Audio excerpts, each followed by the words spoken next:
The year is sometime after 1987 when The Princess Bride was released, and we are going to pitch the sequel that no one asked for. Cue the intro.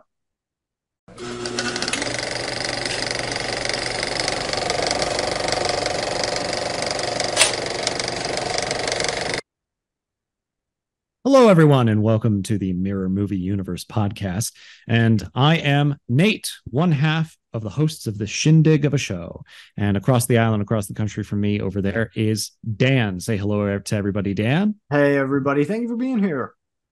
Yeah, so this is one of our pitch episodes. So we don't do this with every movie, but with the idea is that if we do a movie that we really really like, or if we get to the end of a franchise that we enjoy, instead of doing a fix-it episode, or maybe in addition to, we'll do a pitch episode where we talk about a possible sequel that we could have made either in the years after or many years after, or maybe for the longer franchise ones, we'll do something in the middle where, instead of Star Trek 3, I do this or something like that. But yeah, we've got ideas, both of us on our screens. We've got notes for what we would pitch for the, sequel to the Princess Bride to start it off. This will be the first one that you see, I think, of this kind. Dan, it's sometime after 1987. Yep. I'm a studio executive. So you have a movie for me? I do. Here's the thing. I'm setting my pitch in 2023. Here's the thing, Hollywood contemporary. Everybody loves a franchise. Everybody knows that you have to franchise everything in Hollywood now. There's no new ideas. Yep. And when you can't create a franchise based off of something that exists, you retroactively jam another franchise into it, like they did with Spider-Man. So what franchise could you possibly jam into The Princess Bride? Turns out it's easier than you think. It's oh god, it's Jumanji. It's incredibly easy to do. The kid at the beginning of The Princess Bride is already playing a video game. The new Jumanji movies have video games, and so we're gonna take The Rock and make him the giant. We're gonna take Kevin Hart and make him the Spanish swordsman. We're gonna take Jack Black and make him Vizzini. We're gonna take Karen Gillan and make her the Man in Black. And I'm totally messing. No, it's I'm sorry. I couldn't keep it going any longer. Hollywood, don't do that for real. Yeah, I was okay. So I was horrified for two reasons. One, this is a stupid idea. Two, I'm sitting here in absolute horror because I have never seen I've seen 1,011 movies. I have a spreadsheet, audience. I really care about this. I have never in my life seen the original Jumanji or any of its sequels. So I was terrified. I'm like, oh my God. Oh my God. Is this actually the thing? Man, you had me going for a second. You had me going for a second. One of my favorite things to do, just in general, and we're gonna do it a lot on this show, is just to screw.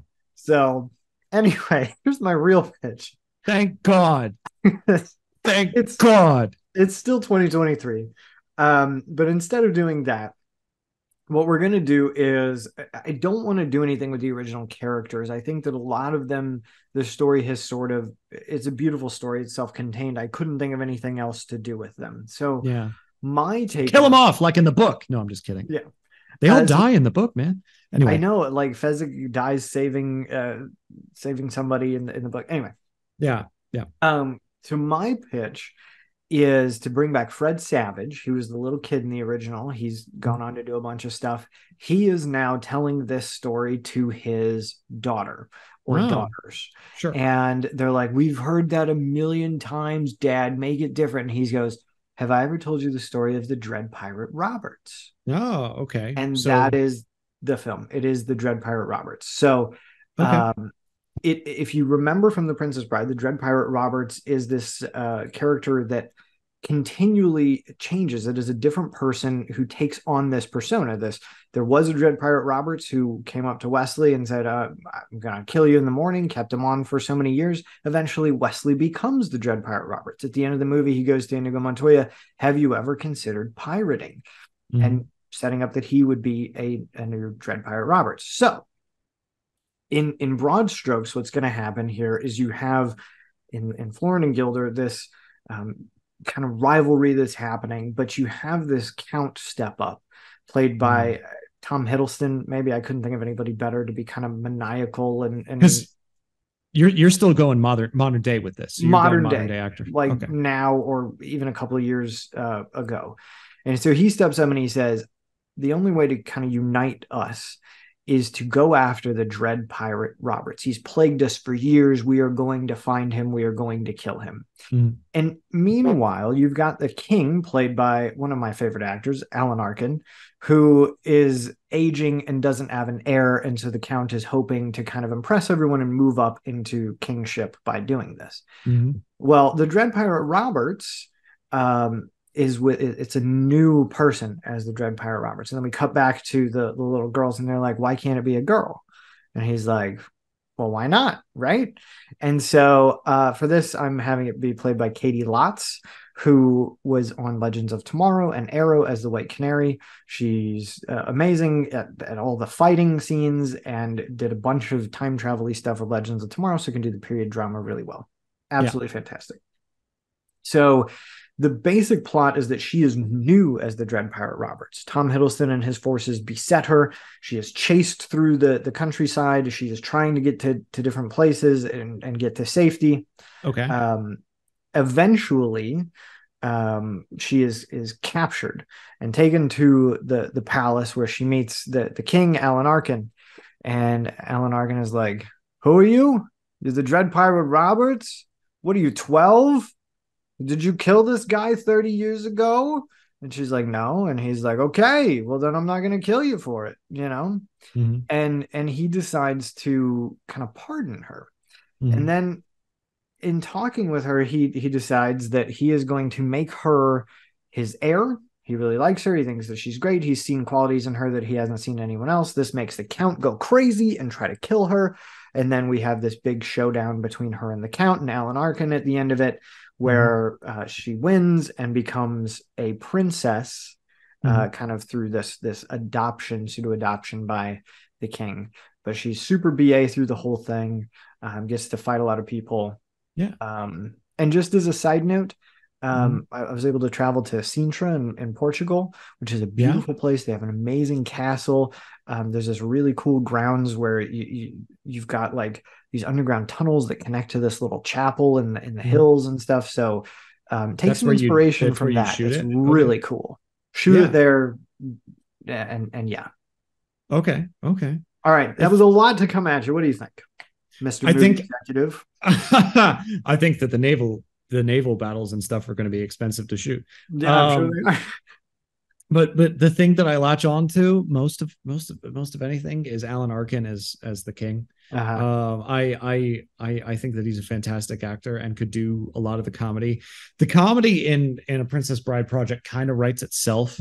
And I think that you could just by putting him on screen and just letting him go, I think that you could really have a lot of fun with that. But yeah, I like it a lot. I don't know what I'd do. Yeah, if I was gonna like fix it, I don't know what I'd do. But I like the element of him telling his daughters the story as well, because my pitch is somewhat similar. We're brothers. Well, what's your pitch, good sir? Well, crap, Dan. I mean, I wouldn't do. You know how you open your pitch with like, oh yeah, the characters have done everything they're going to do and they're going to be. Yeah, I'm sorry because I kind of shut the door on you there, didn't I? No, you didn't, because I'm deliberately doing the exact same story again. The same exact one, except the only thing that's different is that instead of the grandfather reading to the grandson, it's the mom in the family reading to their daughter. I guess he has a sister or something like that. And Fred Savage is a kid, because this will be just like a year after the original was made. Fred Savage as a kid is like in the room too. And he's like, that's not how grandpa read it. Like, all that kind of stuff. So it's the same story, but it's told by the mom to the daughter. And it fixes my gripe with Princess Bride, which I think that Buttercup is kind of useless. So in this, it's like you get most of the same actors coming back, except it's in the daughter's imagination, so you can change whoever you want, and I'll get that to get to that in a second. You can have fun with it. But Wesley is a good guy, but he's kind of a little bit of an idiot, and Buttercup ends up saving a lot of things at every turn.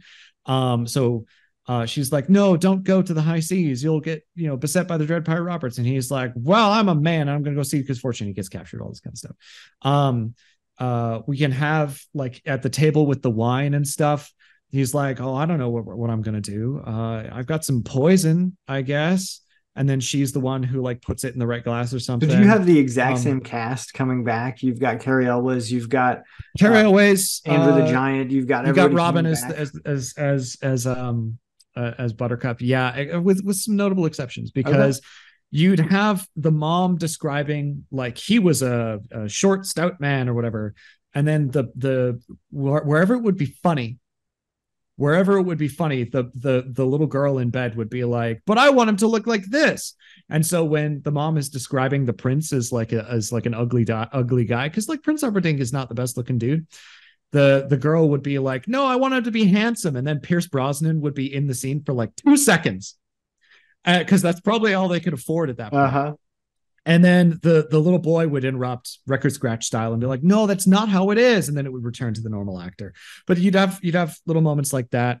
And it would go up to the end where Buttercup is bluffing the prince into the chair and being like, he can, kill you 6 ways from Sunday. And she does the speech and all this. So it's the same thing, just told by a mom to a little girl. And so the story changes a little bit with some casting changes. Like, instead of Wallace Shawn as Vizzini, you could have Andre Gregory as Vizzini. Andre Gregory is a friend of Wallace Shawn's. They are both in a movie called My Dinner with Andre, which is just 2 guys sitting at a table and having dinner. That's the entire movie. And occasionally they would switch characters and play the other guy. And so I think it would be funny if you had that switch out for Vizzini. And I don't know, like, you could get really strange with it. I'd cast maybe Weird Al Yankovic as the bishop that says marriage. Oh my God. Like, like, the mom is like, he was a very strange looking bishop. And she's like, you mean like Weird Al? And he would be there for like a second, because it's all in her head. Right. Yeah. But it would culminate at the end and all of this kind of stuff.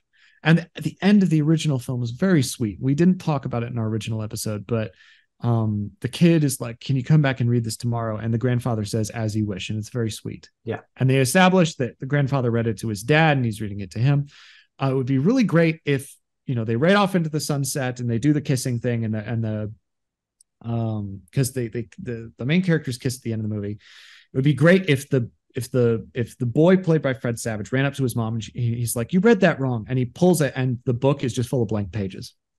And it's just a story that, like, the family made up throughout this, family history of theirs. And it was Peter Fox as his grandfather, and it passed down, and it just changes person to person. It kind of gives the film not like a reason to be, but like it kind of, it's a really nice framing device. It's a framing device, yeah, for this this idea that it changes every time. And I wouldn't franchise that. I wouldn't go any further than that. I wouldn't have, like, someone else reading it to somebody else and the details change, but it would be like, I don't know what I'd do with these characters in another story, so just tell the same one and change a bunch of the details. Because in the first movie, they skip stuff that the boy doesn't like, and they change stuff, and he's like, who kills Humperdinck? No one kills him. He lives. And he's demanding about the details of the story, and they change for him.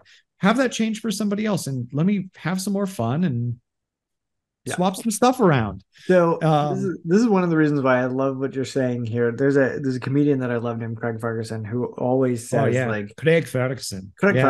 He says, when I see a movie sequel, he's like, I want to see the same people doing the same things, saying different words. And, like, that's what most movie sequels are. Yeah. But man, you nailed that. Like, it's the exact same people doing the same things, saying different words. It's perfect. Yeah. What's the title of this? The Princess Bride 2, Princess Harder? I didn't think about it very much. I was thinking a little bit like it would be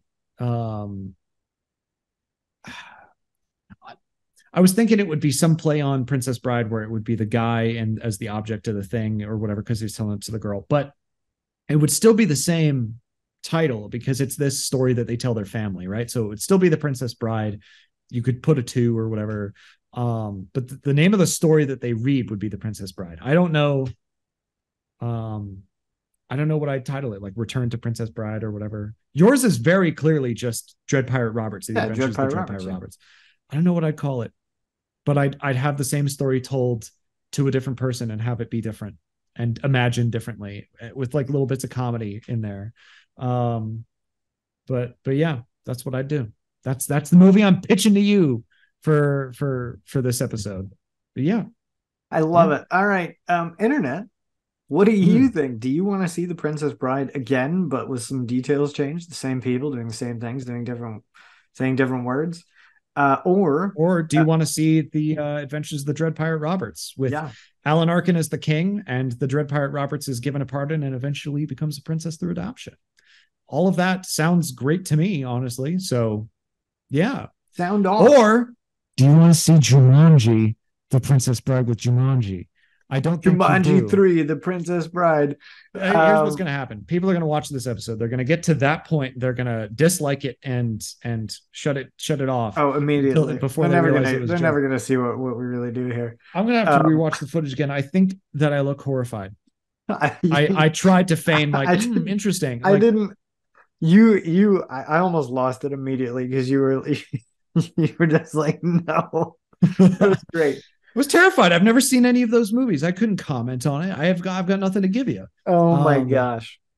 And what would you call Nate's sequel? What would the title be? I personally love the Princess Bride 2, Princess Harder. I don't like that.